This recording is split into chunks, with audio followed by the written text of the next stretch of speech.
Hola hermanos, que tengan un tremendo recontra mega saludazo con doble Z. Saludazo de Cusatón Arimon. Bienvenidos a un nuevo video. Oramos hoy a nuestro Padre Eterno, Padre Santo. Ilumina siempre nuestro rostro. Que el destello de tu luz nos mantenga siempre unidos a ti. Que nuestro Señor Jesús nos guíe a tu luz eterna. En nombre de Jesús. Amén. Bueno hermanos, en este video vamos a hablar un poco de estos reavivamientos que están ocurriendo por todo Estados Unidos, en especial este que ocurrió en la Universidad de Ashbury en Kentucky, en Estados Unidos, y sobre todo para dar luz sobre si esto viene de Dios o no viene de Dios, y para exponerlo, por supuesto, al darnos cuenta que no viene de Dios. Porque, hermanos, lamentablemente todos los caminos van a Roma, es de locos, y vamos a ver cómo este movimiento de reavivamiento que empezó en la Universidad de Ashbury es promovido directamente por el Vaticano. Y el hecho de que haya ocurrido en una universidad nos dice mucho, ¿verdad? Pues sabemos que el Vaticano es propietario de más de 250,000 instituciones educativas en todo el mundo, recontra plop. Por tanto, sabemos que este poder religioso oligopólico tiene una enorme capacidad para influenciar y adoctrinar las mentes de las juventudes, que además ya de por sí son muy débiles.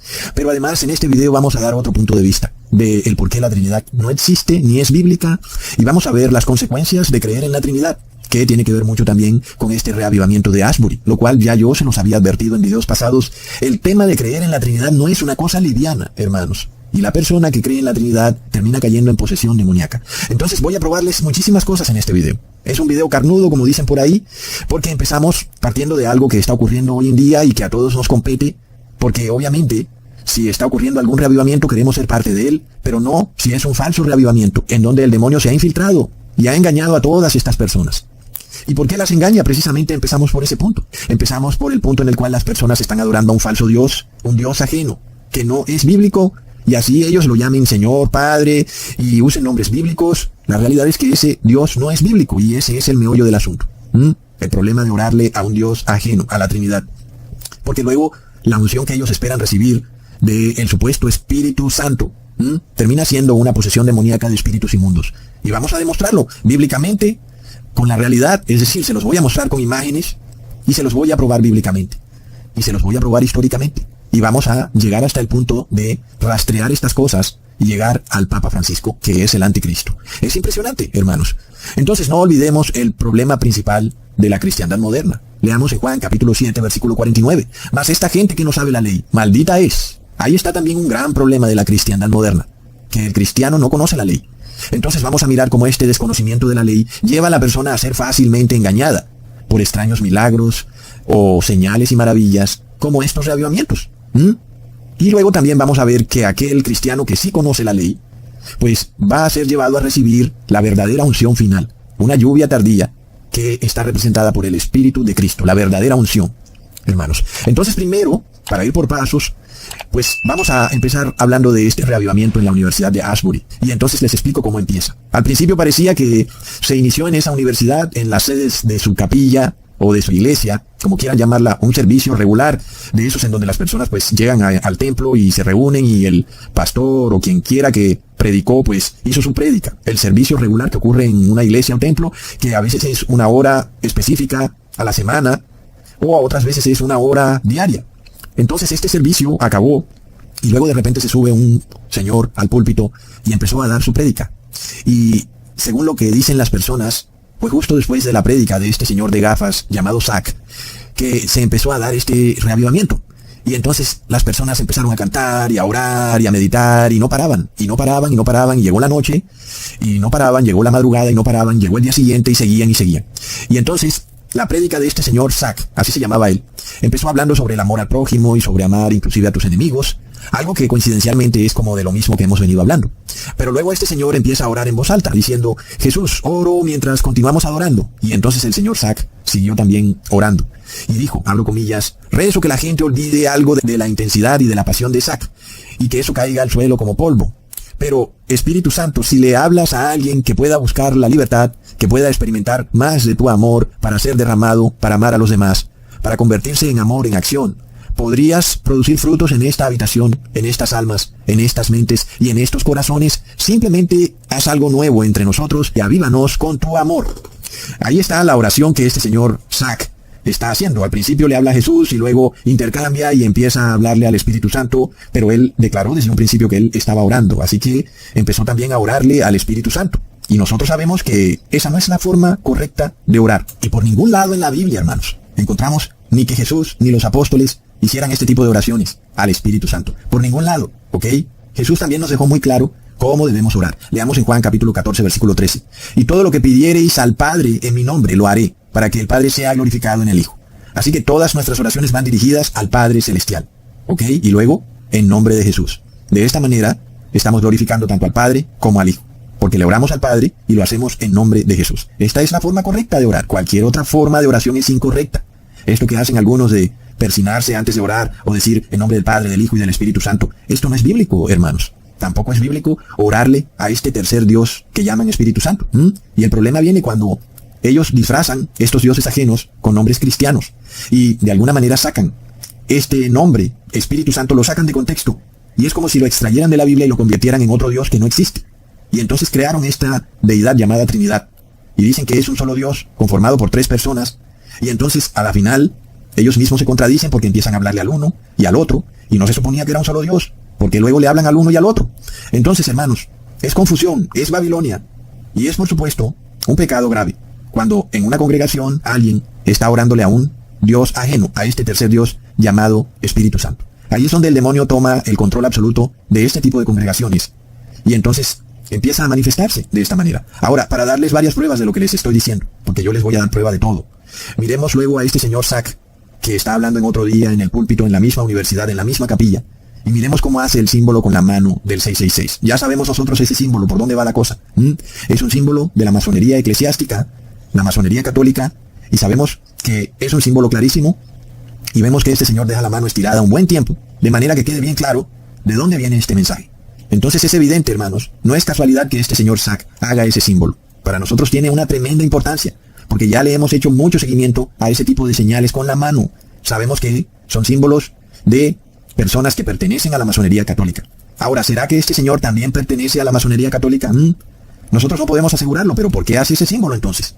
Entonces vemos un primer indicio de qué es lo que ocurre aquí, de que hay algo extraño en este reavivamiento de Asbury. Vamos al segundo indicio, el cual es irrefutable. En general, la masonería católica practica lo que ellos llaman ejercicios espirituales, que son una serie de oraciones, que también son llamadas formaciones espirituales o en inglés, spiritual formations, que son oraciones o ejercicios espirituales creados por el jesuita Ignacio de Loyola. Y estos ejercicios espirituales consisten precisamente en jornadas continuas, día y noche, de oraciones repetitivas, de meditaciones, vaciando la mente, y luego en cánticos continuos que se repiten una y otra vez, de tal manera que la conciencia de la persona empieza a percibir extrañas sensaciones, que luego la llevan a un éxtasis o a un frenesí. Así que, por lo que he visto de este reavivamiento de Asbury, podemos ver que eso fue exactamente lo que ocurrió en esa universidad. Justo después de que este señor llamado Sack terminó de orarle al tercer Dios trinitario, estos jóvenes empezaron a desarrollar los ejercicios espirituales de Ignacio de Loyola. Cantaron himnos, meditaciones y oraciones repetitivas día y noche, sin parar. Cosa que además Jesús la prohibió claramente, diciendo, no hagáis oraciones repetitivas. Y luego nos vamos en contra de lo que dice Jesús. ¿Y qué sigue, hermanos? Sigue la posesión demoníaca. Un terrible engaño. Porque son personas que dicen ser cristianas, que creen que están en un reavivamiento, porque están en una supuesta iglesia de Cristo, y resulta que están siendo engañados por el demonio. ¿Y por qué? Porque están yendo en total contravía con lo que Jesús dejó declarado en la Biblia. Y empiezan con estos maratones de cánticos, oraciones, meditaciones, día y noche, uno tras otro. Y eso no es bíblico. De hecho, por ejemplo, cuando los apóstoles recibieron la unción del Espíritu de Jesús, ellos se reunieron precisamente en un día, en el día de Pentecostés. En ese día se reunieron. Leamos en Hechos capítulo 2, versículo 1 al 4. Cuando llegó el día de Pentecostés, estaban todos unánimes juntos, y de repente vino del cielo un estruendo como de un viento recio que soplaba, el cual llenó toda la casa donde estaban sentados, y se les aparecieron lenguas repartidas como de fuego, asentándose sobre cada uno de ellos, y fueron todos llenos del Espíritu Santo, y comenzaron a hablar en otras lenguas, según el Espíritu les daba que hablasen. Entonces, miremos cómo en esta universidad de Asbury resulta, hermanos, de esas coincidencias, ¿verdad? Que ahí se dictan cursos para practicar los ejercicios espirituales de Loyola. O, como les dije, también los llaman formaciones espirituales. Recontra mega plop. Tienen inclusive un equipo de personas dedicados a entrenar a otros en las formaciones o ejercicios espirituales jesuitas. Y resulta que muchas personas, como ya se los dije, hermanos, tú entras ingenuamente a una iglesia buscando la salvación y no sabes que tu pastor está poseído por el demonio. ¡Ojo! Entonces ellos entran a esas iglesias, sea católica, sea evangélica, como la quieras llamar. Ahí mismo empiezan con cosas que están mal, hermanos. Y empiezan con cánticos y oran y cantan y tú dices, qué bonito, qué bello, cómo se están arrepintiendo. Y mira, no paran de cantar, no paran de orar, no paran de meditar. Y mira, ya llevan 24 horas y no se han ido. Qué bello, es un reavivamiento, pero es contrario a la palabra de Dios. Y puede pasar que tú por ignorancia, porque no conoces la ley, entonces no sabes que te están aplicando un método de oración que no es cristiano, que fue creado por el monje jesuita Ignacio de Loyola, que es masónico, y que lleva a la persona a la posesión demoníaca. Hermanos, es tremendo. Y es que no es cuento cuando yo les digo que hay que salir de estas iglesias babilónicas, y si se te queda el zapato al salir corriendo, ni siquiera te devuelvas a buscarlo. No es cuento, hermanos. Deja ese zapato tirado ahí, no vuelvas. Porque estas iglesias tienen una apariencia de piedad, tienen apariencia de cristianismo, pero detrás de eso está una fachada que nos lleva a la masonería eclesiástica, recontra plop. ¿Y qué es lo que ocurre? La persona empieza a practicar estos ejercicios espirituales sin saberlo, y luego empieza a abrir su glándula pineal, y la abre a los demonios, hermanos. La abre a la posesión demoníaca, y empieza a sentir sensaciones sensoriales, que ellos dicen que es una supuesta paz. Dicen que les dieron ganas de llorar, otros les dieron ganas de bailar, otros se tiraron al suelo y empezaron a patalear. Dicen que es Dios, pero Dios no está ahí. Son demonios impostores que usurpan el lugar que debió haber tomado el Espíritu de Jesucristo. Pero porque esta gente no conoce la ley, están bajo maldición. Plop.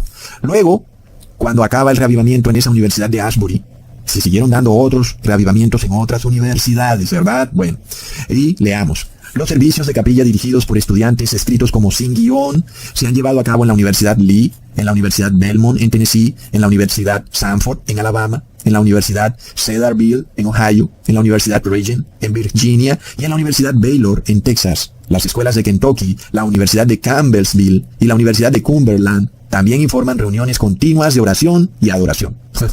Así que hay bastante gente practicando las formaciones espirituales de Loyola. Ya vemos cuántas universidades están en el tema, pero miremos lo más impresionante de esto, hermanos. En la Universidad Lee reconocieron que esos cánticos, oraciones y meditaciones repetitivos que se están dando en todos estos reavivamientos son los mismos ejercicios espirituales del monje masónico Ignacio de Loyola. Leamos, abro comillas, la preocupación es que los estudiantes traduzcan estas experiencias en un crecimiento espiritual a largo plazo, transmitió el doctor Dell del Seminario Teológico Pentecostal, ubicado en el campus de la Universidad de Lee. El doctor Dell Coulter compartió que Lee, la universidad, celebró un servicio en la capilla el lunes en el que el pastor del campus habló sobre disciplinas espirituales y el teólogo Ignacio de Loyola. Recontra, mega irrefutable, hermanos, nadie puede refutarme, ¿ok? Ahí está la prueba. Para colmo de males, miremos la posición masónica de estos dos hombres durante el reavivamiento en Asbury. Y luego, ¿dónde me dejas este extraño gorro en forma de dragón que lleva esa mujer? ¡Wow! ¿Qué pasa? No sé. Son cosas extrañas, hermanos. Se supone que estás en un reavivamiento. ¿Acaso el Espíritu Santo no debería decirte, mira ese gorro de dragón que tienes ahí en tu cabeza, qué pasa contigo? Pero no, hermanos, ella está feliz ahí. No olvidemos que la Iglesia Católica es descrita en la Biblia como la gran ramera, la cual tiene borrachos a todos los moradores de la tierra con el vino de su fornicación. Leamos en Apocalipsis capítulo 17, versículo 1 al 2. Vino entonces uno de los 7 ángeles que tenían las 7 copas y habló conmigo diciéndome, ven acá y te mostraré la sentencia contra la gran ramera, la que está sentada sobre muchas aguas, con la cual han fornicado los reyes de la tierra, y los moradores de la tierra se han embriagado con el vino de su fornicación.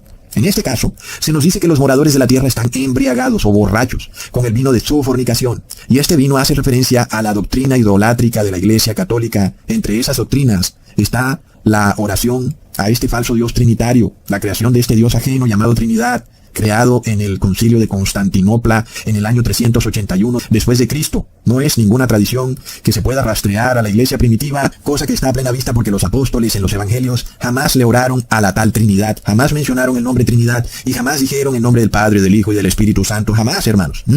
Entonces los moradores de la tierra están borrachos y esa borrachera está representada en estos falsos reavivamientos. Como todo borracho, hermanos, es de continua, la parranda no para.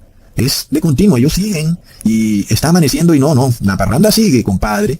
Y así son los borrachos, no quieren parar y nada, sino hasta que caen tirados ahí dormidos en el suelo. Entonces, ¿qué pasa? Todo esto parte de sacar versículos fuera de contexto. Por ejemplo, este versículo en el cual Jesús habla de otro consolador. Miremos, en Juan capítulo 14, versículo 16 al 17. Y yo rogaré al Padre y os dará otro consolador, para que esté con vosotros para siempre. El Espíritu de verdad, el cual el mundo no puede recibir, porque no le ve, ni le conoce. Pero vosotros le conocéis, porque mora con vosotros y estará en vosotros. Entonces las personas que no conocen la ley dicen, ahí está Ecusatón, Jesús acaba de decir que el Padre nos enviará otro consolador, lo cual quiere decir que no puede ser el mismo Jesús, porque es otro. Y ya esto lo hemos explicado en varias formas y maneras, en muchos otros videos, que los flojos y perezosos no quieren ver, sino que quieren seguir soberbiamente repitiendo la borrachera de Babilonia. Y luego quieren decirnos a nosotros que el vino de Babilonia es correcto, pero no quieren ver los videos. En este video vamos a probarlo de otra manera, a ver si estos borrachos, pues las resaca los golpea de un momento a otro y se ponen sobrios. Entonces vamos a entender lo que Jesús nos dice, pero apegándonos a la ley. Como ya dijimos, el problema de las religiones cristianas modernas es que no conocen la ley. Entonces, claro, sacan las palabras de Jesús fuera de contexto, porque no conocen la ley y empiezan a hacerle oraciones a este otro consolador, que ellos declaran que es este tercer Dios trinitario llamado Espíritu Santo. Miremos entonces una cadena de errores hasta dónde lleva al ser humano, al punto de que son engañados con falsos reavivamientos. Miremos lo que dice la ley en Deuteronomio capítulo 25 versículo 5. Cuando hermanos habitaren juntos y muriere alguno de ellos y no tuviere hijo, la mujer del muerto no se casará fuera con hombre extraño. Su cuñado se llegará a ella y la tomará por su mujer y hará con ella parentesco. Así que la ley de la Torá declaraba que si el esposo de una mujer moría, su cuñado o el hermano del esposo, por ley, debía casarse con la viuda para redimirla, ¿ok? Si el cuñado no quería redimirla o casarse con ella, entonces el siguiente familiar, es decir, el hermano del hermano, tenía que casarse con la viuda para darle descendencia. En ese caso, esa ley estaba diseñada o está diseñada para proteger a la mujer, para permitirle que se realice como madre, para que pueda amar a sus hijos y luego sea protegida ya no por su esposo, sino también por sus hijos en su vejez. Sin embargo, algunos hombres hoy en día, o mujeres también, no estarían de acuerdo con dicha ley. Sobre todo viendo el caso de los hombres. Muchos hombres, por ejemplo, piensan que no estaría bien para ellos conseguir la mujer que les impongan, sino que ellos quieren la mujer que ellos deseen. Ellos quieren buscar la mujer que les guste, y no la mujer que le gustó a su hermano. Porque puede, por ejemplo, pasar que a su hermano le gustaban las flaquitas, y al hermano le gustan las gorditas. Entonces ahí viene el problema. Entonces, la mayoría de los hombres quieren la mujer que les gusta y no la mujer que les toca. Otros también podrían pensar en querer una virgen, y no una mujer que ya estuvo casada con otro hombre.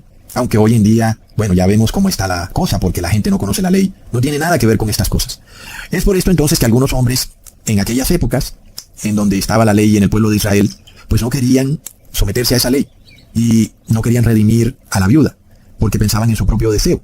Y por eso no estaban de acuerdo con la ley. Y nosotros vemos que esto a Dios le molestaba. El tema era serio, porque ya vemos lo que le pasó a Onán, el hijo de Judá, quien de repente muere su hermano y entonces la esposa de su hermano queda viuda, y entonces por ley él tenía que casarse con la esposa de su hermano. Pero luego Onán no quería darle descendencia a la esposa de su hermano, y entonces interrumpía la concepción para que la mujer no pudiera engendrar hijos. De esta forma entonces Onán, astutamente, él pensaría que estaba escondido ahí en la oscuridad de la noche, que Jehová no lo iba a ver, y Onán astutamente le hacía el quite a la ley de la redención de Dios. Y de esa manera Onán no le daba descendencia a la viuda, y entonces la viuda no podía engendrar. Ya vimos qué fue lo que le pasó a Onán. De repente muere súbitamente. Finalmente entonces, ¿qué pasa? Judá pues se resiste a entregarle otro hijo a la viuda de su hijo mayor, por temor a que vuelva y se le muera otro hijo. Y entonces pasa algo muy curioso, porque Judá termina dándole descendencia a la esposa de su hijo, que se llamaba Tamar. Leamos en Génesis capítulo 38, versículo 25 al 26. Pero ella se llamaba Tamar. De repente la vieron que estaba embarazada, pero no había esposo, porque ninguno de los hijos de Judá le quiso dar descendencia. Entonces dijeron que era adúltera y la iban a apedrear. Sin embargo, cuando la iban a sacar, como dice el versículo, la mujer, Tamar, la viuda, envió a decir a su suegro, del varón cuyas son estas cosas estoy encinta. Y también dijo, mira ahora, ¿de quién son estas cosas? El sello, el cordón y el báculo. Y resulta que eran de Judá, porque Tamar se hizo pasar como mujer ramera, y Judá entregó el sello, el cordón y el báculo como prendas para que ella aceptara acostarse con Judá. Y entonces resulta que de esta manera, de una forma muy extraña, Judá terminó redimiendo a la viuda de su hijo mayor. Finalmente Tamar quedó embarazada de Judá. Y entonces Judá reconoció que el sello, el cordón y el báculo que tenía Tamar eran de él. Y entonces declaró Judá, ella es más justa que yo, por cuanto no le he dado a Selá, mi hijo. Entonces, en parte tiene mucha razón todo. Tamar no había hecho nada malo porque ella tenía derecho a ser redimida. Por esto es que ella no podía ser apedreada.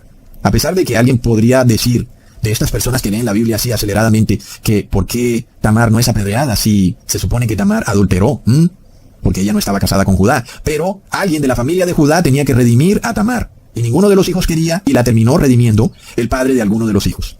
Entonces, hermanos, nosotros vemos que esta ley de redención de la viuda es una ley muy seria, y tiene que ver mucho con el plan de salvación de nuestro Padre Eterno. El deber de Judá como padre era darle uno de sus hijos a su nuera que había quedado viuda. Ese era el deber de Judá, pero Judá no lo cumplió, porque tenía miedo de que otro hijo de él muriera, ¿ok?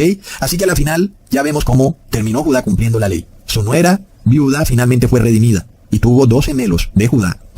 Asimismo vemos el caso de Ruth, una mujer moabita que de repente queda viuda. Leamos en Ruth capítulo 1 versículo 3 al 5. Y murió Elimelech, marido de Noemí, y quedó ella con sus 2 hijos, los cuales tomaron para sí mujeres moabitas. El nombre de una era Orfa, y el nombre de la otra era Ruth, y habitaron allí unos 10 años. Y murieron también los 2 hijos de Elimelech, Maalón y Cuelión, quedando así la esposa de Elimelech viuda, y las otras 2 hijas, Orfa y Ruth, también viudas. Murieron todos los hombres de la casa. Tanto la madre quedó viuda, como las nueras también quedaron viudas. No habían hombres como para poder hacer cumplir la ley de la redención, porque todos los hombres se murieron. Las 3 mujeres quedan viudas. Tanto la suegra, que se llamaba Noemí, como sus 2 nueras, Ruth y Orfa, quedaron también viudas. Ambas eran moabitas, y como mujeres moabitas no estaban bajo la ley del Dios de Israel. Estaban bajo maldición. Por eso es que esta historia es muy interesante, porque la suegra despide a sus 2 nueras, diciéndoles que se vayan cada una a su tierra, porque no hay manera de redimirlas como viudas. Leamos en Ruth capítulo 1, versículo 11 al 13. Y Noemí respondió: Volveos, hijas mías, ¿para qué habéis de ir conmigo? ¿Tengo yo más hijos en el vientre que puedan ser vuestros maridos? Volveos, hijas mías, e idos, porque yo ya soy vieja para tener marido, y aunque dijese, esperanza tengo, y esta noche estuviese con marido, y aún diese a luz hijos, ¿habéis vosotras de esperarlos hasta que fuesen grandes? ¿Y habéis de quedaros sin casar por amor a ellos? No, hijas mías, que mayor amargura tengo yo que vosotras, pues la mano de Jehová ha salido contra mí. Miremos esto, hermanos, es claro lo que dice la suegra Noemí. Se lo dice tanto a Ruth como a Orfa, las cuales eran moabitas, y les declara: miren, bajo la ley judaica no puedo darles más esposos. La ley judaica dice que tengo que darles otro esposo de mis hijos a ustedes, para que no queden desamparadas, pero resulta que no hay más nadie, porque todos mis hijos se murieron. Y aún y si tuviera yo hijos con otro hombre, pues ustedes tendrían que esperar muchísimo tiempo para poder volverse a casar. Y por supuesto eso querría decir que las mujeres se envejecerían esperando. Entonces se les dice: devuélvanse a Moab, devuélvanse a su tierra, porque aquí no hay esperanzas, ni físicas ni reales, de que ustedes puedan rehacer su vida. No había manera. Y es decir, a las 2 viudas no les esperaba una vida buena según la prosperidad mundana, viviendo con Noemí. Por eso ella les dice que se vayan a su tierra. En este caso vemos, hermanos, que Ruth tuvo que decidir entre 2 opciones. O busco mi propio deseo, mi propio placer, y vivo en el paganismo, en mi tierra Moab, en donde tendré prosperidad mundana, seguramente encontraré a otro hombre, me volveré a casar y tendré hijos, pero estaré viviendo en una tierra de un dios ajeno. Estaré adorando a dioses ajenos en la tierra de Moab. O me quedo sola, sin esposo, sin hijos, y tal vez hasta sin alimento, porque una mujer no podía cocinar y trabajar al mismo tiempo. Pero me quedo con el Dios de Israel.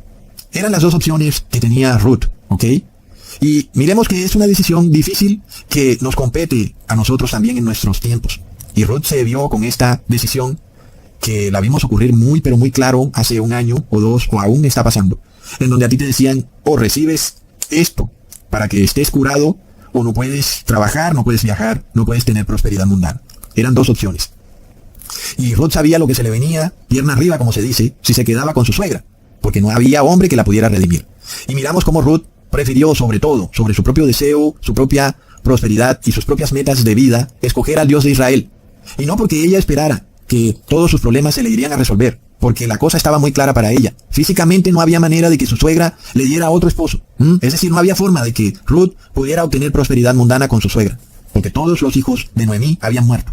Pero Ruth no se quedó con su suegra Noemí por la prosperidad mundana, porque no había. Se quedó porque ella tenía un amor sincero hacia el Dios de Israel. Y ella prefirió eso, quedarse con el Dios de Israel. Así se quedara viuda y sola, en vez de irse con los dioses de los moabitas, así estuviera casada y con hijos. Como hemos hablado, hermanos, es mejor una cabaña con el padre y el hijo que una mansión con estos dioses ajenos, con el demonio, o con estos dioses inventados por las religiones babilónicas, como la Trinidad, o estos santos, o la Virgen María, etc. Recontra plop. Esto es una enseñanza tremenda. Sin embargo, lo más interesante de todo es que cuando Ruth se queda con su suegra Noemí, aceptando al Dios de Israel, Ruth quedó cobijada por la ley de ese Dios de Israel.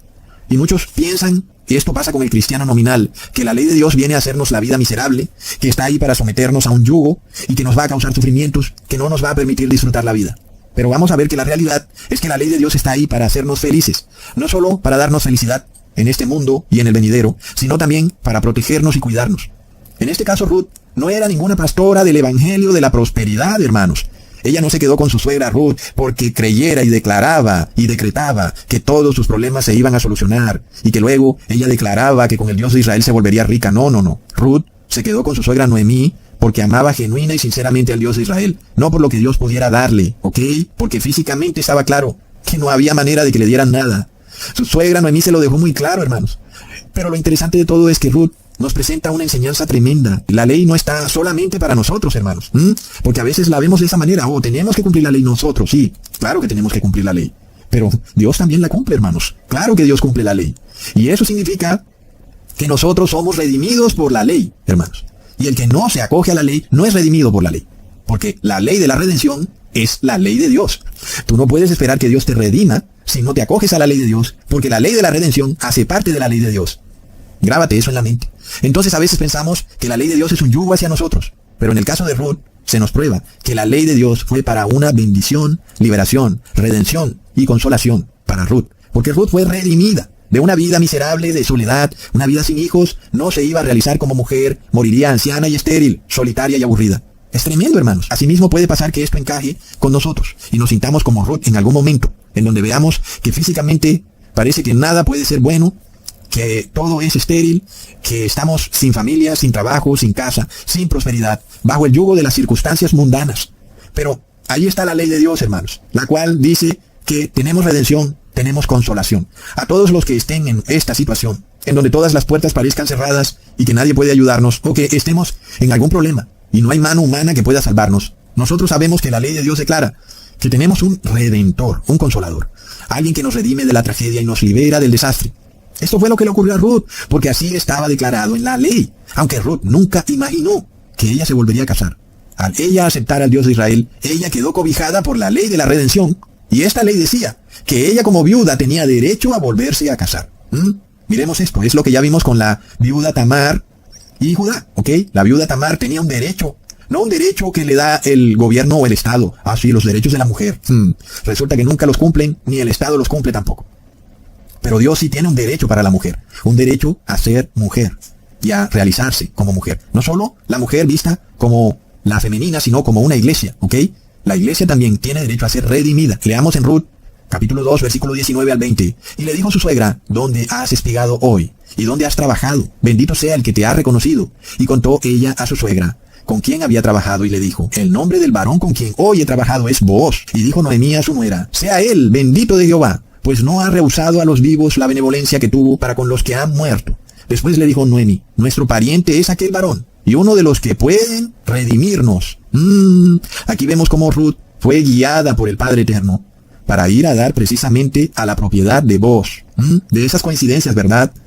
Resulta que Ruth fue y terminó espigando, recogiendo espigas, preciso, en la propiedad de aquel familiar que podía redimirla, porque era hermano del esposo de Noemí. Por tanto, según la ley de Dios, Booz debía redimir a Ruth y liberarla de ese yugo de soledad y esterilidad al que estaba confinada. En este caso, nosotros vemos claramente que Booz nos representa a Jesucristo. Eso está clarísimo, porque cuando Ruth sale a buscar alimento, declara en Ruth capítulo 2, versículo 2, y Ruth la moabita dijo, te ruego que me dejes ir al campo y recogeré espigas en pos de aquel a cuyos ojos hallaré gracia. Y ella le respondió, ve, hija mía. Hermanos, nosotros hemos hallado gracia ¿en quién? En Jesucristo. Está claro. Entonces, nosotros podemos ver cómo con Jesús también aplica esta ley de la redención de la viuda. En este caso, Jesús, como el esposo, y su iglesia viuda, que es redimida por Jesús. Nosotros, como una iglesia que anda por ahí viuda, desprotegida, solitaria, y que quiere dar frutos. Y Jesús, nuestro esposo, que viene a ayudarnos, a cuidarnos, a protegernos, para redimirnos, para que podamos dar frutos, para que no seamos estériles. Y esta esposa, la iglesia de Cristo, anda buscando también un lugar, anda buscando una tierra en donde hallar gracia y en donde dar fruto. De repente nos encontramos con Dios hecho hombre, con Jesucristo Redentor, quien estuvo dispuesto a dejarlo todo, a olvidarse de qué, de su propio deseo o su propia prosperidad, a la cual además él tenía todo el derecho porque él es el dueño de todo lo creado. Y nosotros, su iglesia, Éramos una mujer deambulando por ahí, despojada de la tierra, solitaria, enviudada. Y ahora Jesús, nuestro Redentor, se compadece de nuestra condición y nos redime, hermanos. Entonces Jesús se convierte en ese otro Redentor, otro Consolador. Porque resulta que el que debió habernos redimido nos rechazó.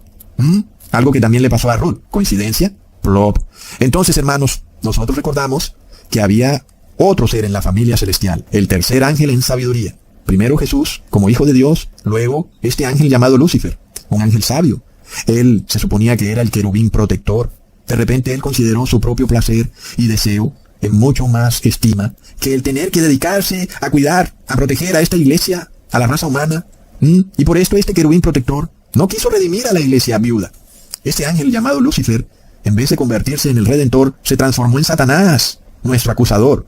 Es un ángel caído, que quiso hacer su propia voluntad y no quiso someterse a tener que cuidar y a estar pendiente de esta iglesia desvalida. Entonces recapitulamos, hermanos, para que no se pierdan. Jehová de los ejércitos era el esposo de la iglesia. Era como el esposo de Ruth, cuando estaba con su suegra. Y de repente Jehová de los ejércitos se convierte en Jesucristo y muere. El esposo muere. En este caso, el profeta Isaías nos habla de esto muy claro. En Isaías capítulo 54, versículo 5. Porque tu marido es tu hacedor. Jehová de los ejércitos es su nombre y tu Redentor, el Santo de Israel. Dios de toda la tierra será llamado. Sin embargo, el Creador se convirtió en hombre, en el Hijo del Hombre, y muere. El esposo muere. Y la iglesia queda viuda, queda desvalida, desprotegida. Este es un tiempo de angustia, de desprotección. Los apóstoles se sintieron confundidos. Duraron 3 días, mientras el Señor estuvo ahí, muerto en la tumba, en aflicción. En este caso, Jesús, como Hijo de Hombre, era visto por la iglesia, es decir, por el pueblo de Israel, también como el Redentor, como el Consolador de Israel. Pero luego, cuando Jesús como Hijo de Hombre muere, viene una decepción terrible. No se suponía que este Jesús era nuestro Consolador, y resulta que murió. ¿Y ahora qué? Como dice el dicho del Chapulín, ¿quién podrá defendernos? Entonces esta decepción les duró 3 días, porque ellos pensaron que Jesús como Hijo de Hombre era su Consolador, pero murió. Entonces Jesús es al mismo tiempo el esposo de la iglesia y el Consolador o Redentor de la iglesia. Leamos esto en Lucas, capítulo 24, versículo 21. Pero nosotros esperábamos que Él era el que había de redimir a Israel. Y ahora, además de todo esto, hoy ya es el 3er día que esto ha acontecido. Así que vemos que Jesús como Hijo de Hombre no redimió a la iglesia. Ellos sí pensaban que Jesús redimiría a la nación de Israel. Sin embargo, Jesús murió. Jesús como esposo muere y como Consolador muere. Pero una vez muerto Jesús, la ley dice, hermanos, como ya hemos venido estudiando, que el padre de familia debía darle otro de sus hijos a la iglesia, para redimir a la viuda. La nación de Israel o la iglesia quedó viuda. Entonces el Padre Eterno tenía que darle otro hijo. En este caso, ya vemos, Jesús, el Hijo del Padre, muere. Ese también parecía ser el Redentor, pero luego murió también. Entonces, ¿quién seguía en orden, hermanos? Seguía este ángel querubín protector, que era llamado Lucifer. Él era el próximo hermano en rango, para casarse con la viuda. Pero ¿qué pasó? Lucifer rechazó redimir a la iglesia porque él se dedicó a hacer su voluntad. Y es el lema de él, que dice, haz lo que te dé la gana. Y entonces se dedicó a buscar su propio placer. Y entonces, en el caso de la viuda Noemí, ella dijo, yo no puedo engendrar más hijos. Pero con el Padre Eterno no hay nada imposible, hermanos. El Padre Eterno engendra otro hijo. ¿Quién es ese otro hijo? Es Jesucristo resucitado. Es Jehová de los ejércitos, pero ahora humano. Es Jesucristo hombre resucitado. Siendo así las cosas, este otro hijo también seguía en rango. Lucifer no quiso redimir a la iglesia, pero este nuevo hijo resucitado sí puede redimir a la iglesia. Es otro Consolador, porque Jesús nace de nuevo. Leamos en Juan capítulo 3, versículo 6. Lo que es nacido de la carne, carne es, y lo que es nacido del Espíritu, Espíritu es. Y luego se nos dice en Primera de Pedro capítulo 3, versículo 18. Porque también Cristo padeció una sola vez por los pecados, el justo por los injustos, para llevarnos a Dios, siendo a la verdad muerto en la carne, pero vivificado en espíritu. Ahí está probado, Jesús nace de nuevo, como un nuevo hijo del Padre. Ya no es solo el Padre siendo Padre de Dios Hijo, Jehová de los ejércitos, sino que ahora tenemos al Padre siendo Padre de este Jehová de los ejércitos humano, un nuevo hijo. Según la ley, este nuevo hijo tiene que redimir a la iglesia. Leamos en Romanos capítulo 7, versículo 2 al 3. Porque la mujer casada está sujeta por la ley al marido mientras éste vive, pero si el marido muere, ella queda libre de la ley del marido. Así que, si en vida del marido se uniere a otro varón, será llamada adúltera. Pero si su marido muriere, es libre de esa ley, de tal manera que si se uniere a otro marido, no será adúltera. Recontra plop. De nuevo, hermanos, repitamos, Jehová de los ejércitos era el esposo. Era el mismo Jesús, pero no Jesús hombre. Y él de repente, Jehová de los ejércitos, que es el mismo Jesús, se hace hombre. Como lo dice Isaías, él era el esposo. Porque dice, tu esposo es tu hacedor. Y el pueblo de Israel también pensaba que era el consolador o redentor de Israel. Porque ya vemos, Jehová de los ejércitos es esposo, y luego Jesús como hijo de hombre es visto como un redentor. Como está escrito en Isaías capítulo 51 versículo 12. Yo soy vuestro consolador. ¿Quién eres tú para que tengas temor del hombre que es mortal y del hijo del hombre que es como heno? Ok, entonces, al morir Jesús como hijo de hombre, muere el esposo y muere el consolador que los apóstoles creían que era Jesús hijo de hombre. En este caso entonces, primero, la iglesia queda libre de la ley para casarse con otro esposo. Ya no tiene que practicar ritos y ceremonias. De acuerdo a la ley, no tiene por qué sacrificar corderos o ir a templos en Israel, porque ahora tiene otro esposo. Pero ahora, una vez nace el otro hijo del Padre, el cual es este Jesucristo resucitado, vivificado en espíritu, el cual nace de nuevo. Entonces la iglesia se casa con un nuevo esposo, que es ahora otro consolador, otro redentor. Pero además vemos que este otro hijo del Padre, que es Jesucristo resucitado, está también sometido a la ley del Padre, hermanos. Leamos en Juan capítulo 15, versículo 10. Si guardaréis mis mandamientos, permaneceréis en mi amor, así como yo he guardado los mandamientos de mi Padre, y permanezco en su amor. Esto quiere decir que la ley de la cual queda liberada la mujer por la muerte de su esposo es aquella ley en la cual la paga por el pecado es la muerte. Leamos en Juan capítulo 19 versículo 7. Los judíos les respondieron, nosotros tenemos una ley, y según nuestra ley debe morir, porque se hizo a sí mismo hijo de Dios. Entonces, con el viejo esposo, el que violaba la ley estaba bajo pena de muerte. Y luego el esposo muere. La viuda queda bajo pena de muerte durante 3 días, porque se suponía que el que murió era también su consolador. Resulta que no fue así. Los apóstoles duraron en aflicción durante 3 días, creyendo que estaban bajo pena de muerte, es decir, que morirían en sus pecados. Sin embargo, cuando Jesucristo resucita, Jesucristo es este nuevo esposo y es este otro consolador. Y es otro porque los discípulos esperaban que Jesús, como hijo de hombre, era aquel consolador. Como está escrito en Lucas, capítulo 24, versículo 21. Nosotros esperábamos que Él era el que había de redimir a Israel. Hermanos. Entonces Jesús al resucitar se convierte en este otro consolador, otro esposo, que es también de la misma familia. Porque es un nuevo hijo que le nace al Padre. Este nuevo hijo es Jehová de los ejércitos, pero ahora humano. Entonces, nosotros también miramos algo, hermanos. Estos 3 días de aflicción que vivieron los discípulos de Jesús, en donde Jesús estuvo muerto, representan también los 3 milenios que la iglesia tendrá que sufrir sin su marido, viviendo en un mundo en el cual ella está viuda, perseguida, desvalida. Y el 3er milenio se cumple en el año 2031, hermanos, y debe ser antes. Así que, igual que le ocurrió a los apóstoles, la iglesia lleva 3 milenios en aflicción, en persecución, desvalida y peregrinando por ahí sola, hermanos. Y de repente, Jesús viene al 3er milenio, al 3er día, a redimir a su iglesia, así como Jesús redimió a su iglesia cuando resucitó al 3er día. Leamos en Oseas capítulo 6 versículo 2 al 3. Nos dará vida después de 2 días. En el 3er día nos resucitará y viviremos delante de él y conoceremos y proseguiremos en conocer a Jehová, como el alba está dispuesta a su salida y vendrá a nosotros como la lluvia tardía y temprana a la tierra. ¡Wow! Ahora, miremos esto. Miremos la historia de Noemí. Ella tenía 2 nueras. Miremos esto, hermanos. Las 2 nueras. Una se llamaba Ruth, la otra se llamaba Orfa. Y Ruth nos representa a la iglesia de Cristo. Y la otra nuera, Orfa, ¿a quién nos representará? Ustedes ya lo saben. A las iglesias caídas en apostasía, a Babilonia y a sus hijas. En este caso, la otra viuda, Orfa, no quiso quedarse con Noemí. No quiso someterse a la ley de Dios, sino que quiso buscar su deseo propio, su prosperidad mundana. Y se devolvió a Moab. Entonces, ¿qué pasó con Orfa, hermanos? Como no se sometió a la ley tampoco puede redimirla. ¿Vemos? Entonces, Orfa nunca pudo ser redimida ni consolada. Nosotros ya sabemos lo que ocurrió con Orfa.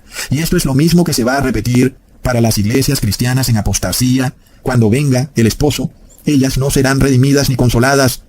Estas iglesias son llamadas Babilonia, que son la iglesia católica y las iglesias evangélicas. Entonces miremos esto, hermanos, para seguir dando pruebas. Miremos cómo redimir significa lo mismo que consolar. Busquemos en el diccionario redimir y dice librar a una persona de una obligación, de un dolor o de una situación penosa.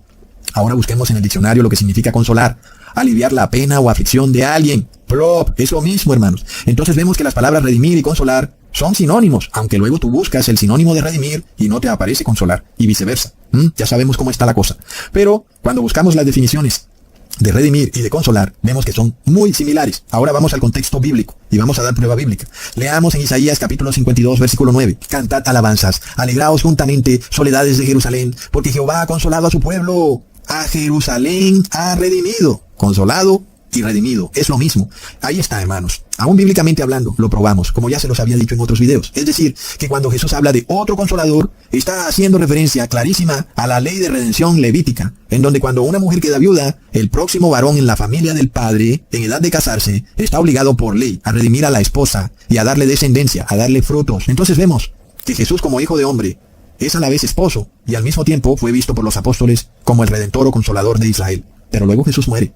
¿Y qué pasó con los apóstoles? Quedaron como una iglesia viuda. Y también se murió el consolador, el mismo que ellos suponían, que era su redentor, Jesucristo hombre. Pero luego resucita Jesús y nace un nuevo hijo para el Padre. Este nuevo hijo para el Padre está en su deber de redimir a la iglesia. ¿Qué es lo que hace Cristo resucitado? Nos redime de nuestros pecados. Redime a la iglesia, liberándola del yugo del pecado. Miremos esto, hermanos. Los apóstoles dan testimonio. Leamos en 1 de Timoteo capítulo 2, versículos 5 al 6. Porque hay un solo Dios y un solo mediador entre Dios y los hombres. Jesucristo, ¿qué? Hombre, el cual se dio a sí mismo en rescate por todos, de lo cual se dio testimonio a su debido tiempo. Entonces veamos, hermanos, el apóstol aclara que este nuevo esposo es Jesucristo hombre, ¿ok?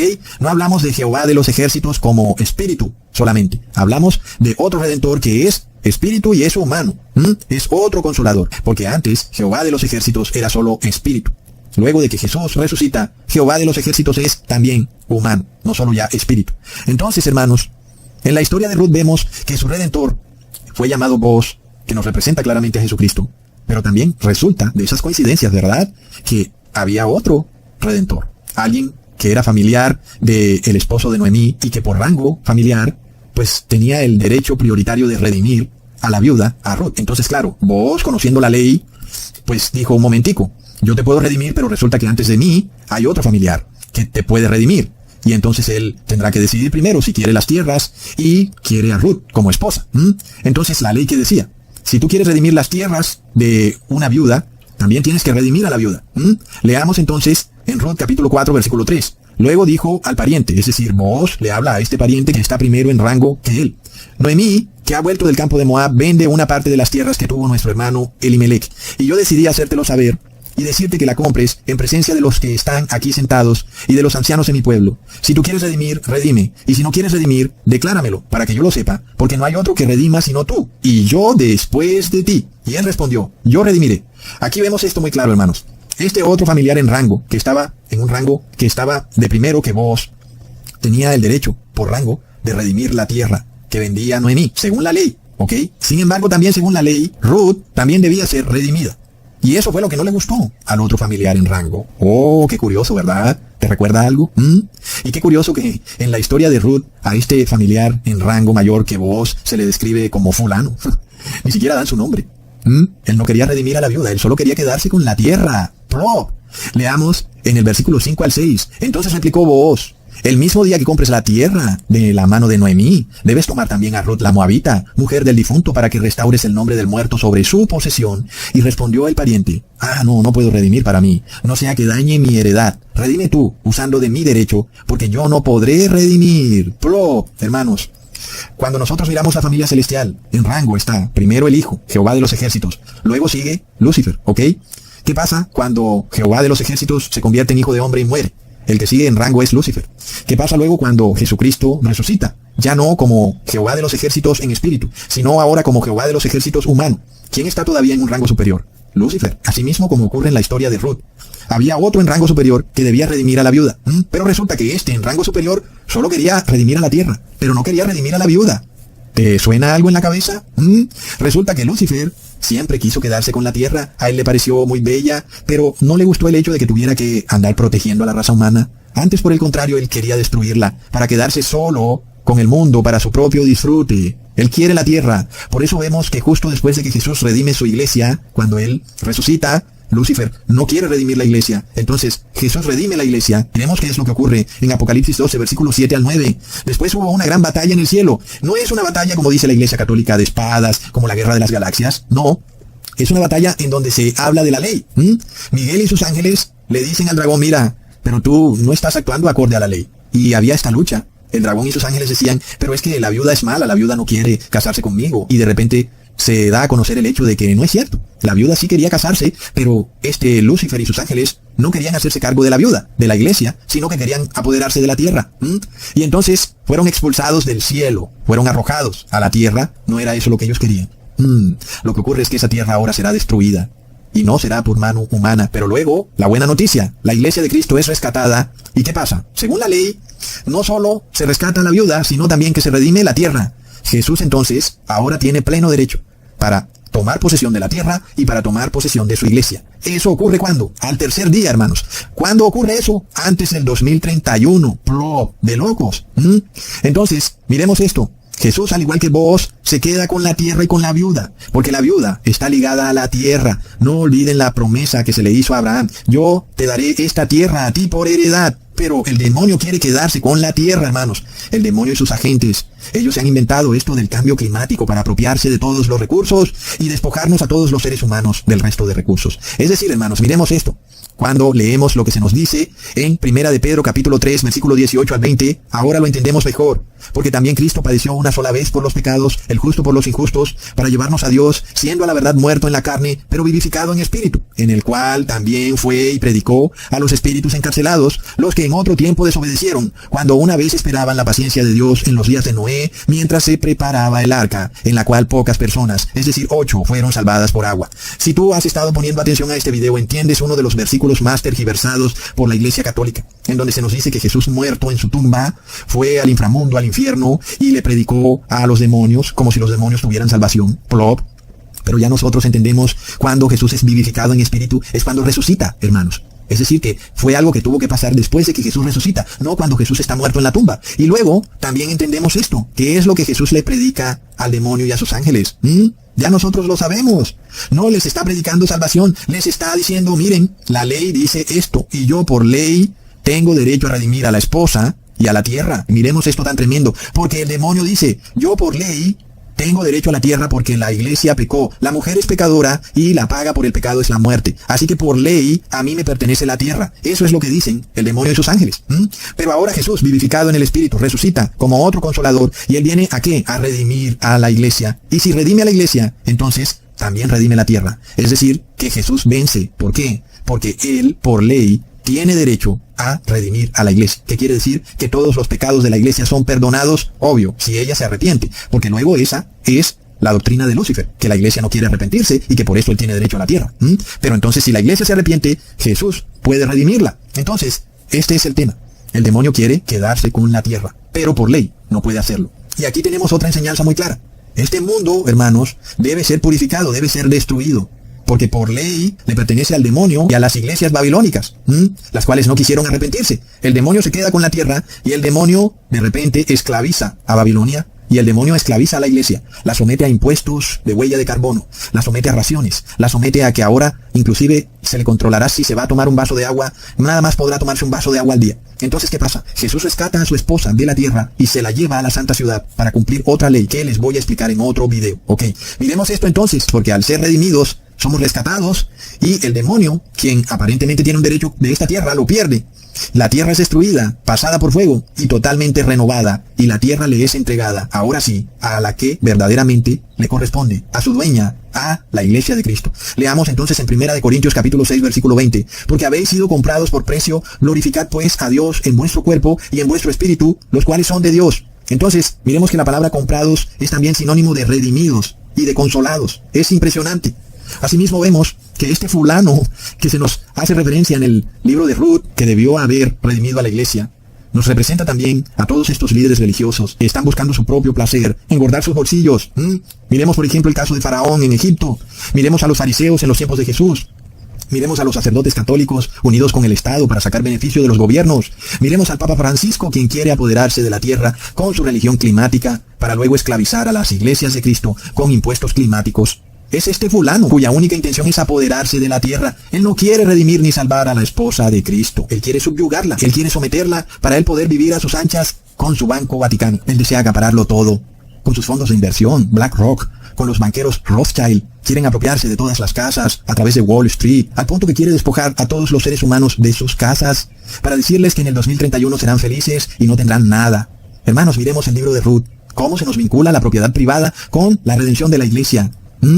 nosotros vemos que Booz no puede tomar posesión de la propiedad del difunto esposo de Noemí así nada más, no. También tenía que redimir a Ruth, y ella quedaba de dueña de la propiedad del difunto. Entonces la iglesia es redimida y al mismo tiempo recibe propiedad de la tierra. Entonces miremos lo sagrado de la propiedad privada, hermanos. Y miremos esta religión babilónica comunista cristiana, entre comillas, o pseudo cristiana, que pretende imponerse en el siglo XXI. Miremos eso. Porque vemos, hermanos, que la redención de la iglesia va ligada a la propiedad privada. Es decir, hermanos, el Papa de Roma lo que quiere es apoderarse de toda la tierra. Tal vez lo logre, seguramente lo hará, porque sabemos que la propiedad privada que nosotros tendremos será en la nueva tierra, porque esta tierra le pertenece al demonio. No hay manera de evitarlo. A nosotros se nos dará esta tierra, pero redimida, libertada del yugo del pecado. Hermanos, no solo la iglesia es redimida, sino la tierra también es redimida, liberada de toda la maldad y el sufrimiento. Aún los animales serán redimidos y ya no se devorarán unos a otros. Pero mientras tanto, ya vemos qué es lo que pasa en este mundo. Los líderes religiosos quieren proteger a la tierra. Oh no, salvemos la madre tierra, y la iglesia, bueno, ella verá a ver cómo hace. Pero salvemos al medio ambiente. Recontra plop. Ahora, para confirmar aún más que la redención de Ruth también fue su consolación, recordemos que cuando Ruth sale a coger espigas en el campo de Booz, él la reconoce. Booz ya sabía quién era ella. Y entonces leamos lo que dice Ruth en el capítulo 2, versículo 11. Y respondiendo Booz le dijo: he sabido todo lo que has hecho con tu suegra, después de la muerte de tu marido, y que, dejando a tu padre y a tu madre, y la tierra donde naciste, has venido a un pueblo que no conociste antes. Jehová recompense tu obra, y tu remuneración sea cumplida de parte de Jehová, Dios de Israel, bajo cuyas alas has venido a refugiarte. Ruth, entonces, es un reflejo clarísimo, hermanos, del pueblo de Dios, no hay duda, porque la iglesia de Cristo no conoce a los ángeles, la iglesia de Cristo nunca ha visto a Jesús directamente, salvo los discípulos, en los tiempos en que Él estuvo en su primera venida, pero del resto la mayoría de la iglesia nunca le ha visto la cara a Jesús, tampoco le han visto la cara al Padre, tampoco han estado en la santa ciudad, pero la iglesia abandona un mundo que conoce, la tierra que la vio nacer, una tierra que supuestamente es de prosperidad, para ir a un pueblo que no conoce. En este caso, este pueblo está conformado por una familia celestial, el Padre, el Hijo y los ángeles. Pero ahora Ruth le responde a Booz en el versículo 13. Y ella dijo: Señor mío, halle yo gracia delante de tus ojos, porque me has consolado, y porque has hablado al corazón de tu sierva, aunque no soy ni como una de tus criadas. Recontra plop. Booz, el redentor de Ruth, fue su consolador. Asimismo, Jesús, nuestro redentor, es nuestro otro consolador. Nosotros hallamos gracia en los ojos de Jesús, no en los ojos de otro tercer Dios, Espíritu Santo. Asimismo, cuando Ruth rehúsa devolverse a su nación Moab, esto nos representa a aquellos que se rehúsan a devolverse a Babilonia, aun y cuando de repente se encuentren en una situación difícil, como la de Ruth, por ejemplo, o como lo que ya hemos visto que está pasando con el bautismo negro, en donde se nos dice: mira, o lo recibes o no puedes trabajar. Entonces, ¿qué pasa? Estamos sometidos a irnos a Babilonia, a recibir el bautismo negro, para poder tener una vida de prosperidad, o haremos lo mismo que Ruth, nos quedaremos con el Dios de Israel, aun y cuando todas las puertas estén cerradas. Miremos, hermanos, esta decisión que tomó Ruth, qué tremendo, y esto lo estamos viviendo hoy en día. Entonces, hermanos, nosotros vemos que muchos se van a devolver a Babilonia, muchos se van a quedar en Babilonia y no van a querer salir de Babilonia para poder tener alimento, para vivir una vida feliz, entre comillas, de prosperidad, para casarse, para tener hijos, para trabajar, etc. Y ya sabemos lo que le pasará a ellos. No estarán sometidos a la ley, no serán redimidos, no tendrán consolador, hermanos. Es tremendo. Porque cuando Ruth se queda con Noemí, se somete al Dios de Israel y se somete entonces a la ley. Increíble. Nosotros ya vimos, hermanos, Ruth no decidió quedarse con Noemí porque ella tuviera alguna esperanza de ser redimida. Ruth se quedó con Noemí porque amaba sinceramente al Dios de Israel. Ella repudiaba a esos dioses moabitas, me imagino esas estatuas. Esa fue la razón para Ruth quedarse entonces con su suegra Noemí. Sin embargo, cuando Ruth hizo eso, no sabía que estaba quedando cobijada por una ley de amor que la protegía, que le daba un derecho, el derecho a ser redimida, hermanos. Así que nosotros somos esa viuda. Nosotros, como Ruth, hemos sido consolados y seremos consolados aún más. Y el apóstol nos habla de Jesucristo hombre, nuestro otro consolador, hermanos. Impresionante. Y la iglesia que sea redimida también tendrá derecho a la propiedad de la tierra, tal y como se le prometió a Abraham. Por la ley está todo clarísimo, hermanos. Aunque los poderes mundanos pretendan quedarse con esta tierra, no saben que esta tierra está destinada a ser destruida. Es lamentable, porque para ellos también habría redención si ellos así lo aceptaran. Pero ellos prefieren tomar el bando del demonio y sus ángeles, prefieren esclavizar a la iglesia de Cristo, prefieren apoderarse de la tierra y sus recursos, sin entender que la ley declara que solo es posible quedarse con la tierra si se redime a la iglesia de Cristo. De otra forma no hay manera. Así es como está la ley y así es como se va a cumplir. Y aquel que no quiera aceptar esto será como Orfa, la otra nuera de Noemí, la cual se fue para Moab y nunca supo de la ley y por tanto quedó bajo maldición. Así le pasará a estas iglesias babilónicas, las cuales no quieren conocer la ley. ¿Y qué quiere decir eso? Que no podrán ser redimidas y luego no tendrán derecho a la nueva tierra, al nuevo cielo, hermanos. Porque ambas cosas van vinculadas. Nosotros tenemos una prueba rotunda entonces de que este reavivamiento en Asbury, en Estados Unidos, no viene de Dios, sino que es un engaño del demonio, porque le están orando a un Dios ajeno. Están violando la ley y no están recibiendo el espíritu de nuestro otro consolador, que es solamente Jesucristo, hermanos. Y esto se nos especifica de una manera rotunda en Apocalipsis 14, versículo 1 al 4. Y después miré, y he aquí el Cordero estaba en pie sobre el monte de Sión, y con él 144,000, que tenían el nombre de él y el de su Padre escrito en la frente. Y oí una voz del cielo como estruendo de muchas aguas, y como sonido de un gran trueno, y la voz que oí era como de arpistas que tocaban sus arpas, y cantaban un cántico nuevo delante del trono, y delante de los 4 seres vivientes y de los ancianos, y nadie podía aprender el cántico, sino aquellos 144,000 que fueron redimidos de entre los de la tierra. Estos son los que no se contaminaron con mujeres, pues son vírgenes. Estos son los que siguen al Cordero por donde quiera que va. Claro, porque son su iglesia redimida, su esposa. Estos fueron redimidos de entre los hombres como primicias para Dios y para el Cordero. ¿Estos fueron qué? Redimidos, que también significa consolados, recontra irrefutable. Sabemos entonces que solo los que tendrán el sello del Padre y del Hijo son los que están sometidos bajo la ley, y solo ellos serán redimidos, que es lo mismo que ser consolados. Es decir, solo ellos van a recibir ¿qué? La unción del Espíritu de Cristo, la lluvia tardía.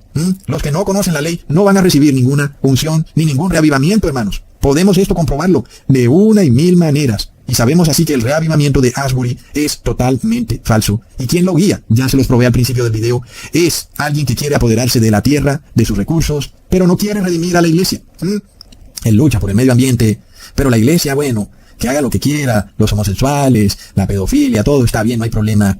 Ya se los probé, hermanos. Este reavivamiento está guiado por los ejercicios espirituales del masónico Ignacio de Loyola, que es además de la misma orden, bueno, porque es el fundador de la orden jesuita, que es la orden del Papa Francisco. ¡Wow, hermanos! Es tremendo. A orar mucho, hermanos, para que seamos como Rod, para que amemos al Padre sinceramente, para que estemos cumpliendo la ley, para que seamos sellados con el nombre del Padre y del Hijo, sometidos por la ley de Dios, porque la ley de Dios es para nosotros un derecho, hermanos. A nosotros ya no nos protegen los derechos humanos, porque los hombres los están derrumbando. Lo estamos viendo con Nayib Bukele.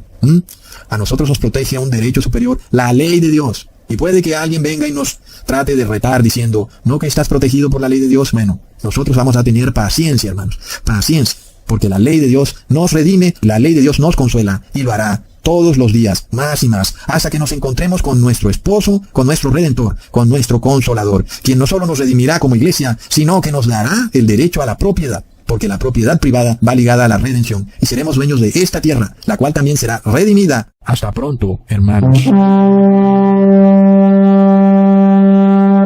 Thank you.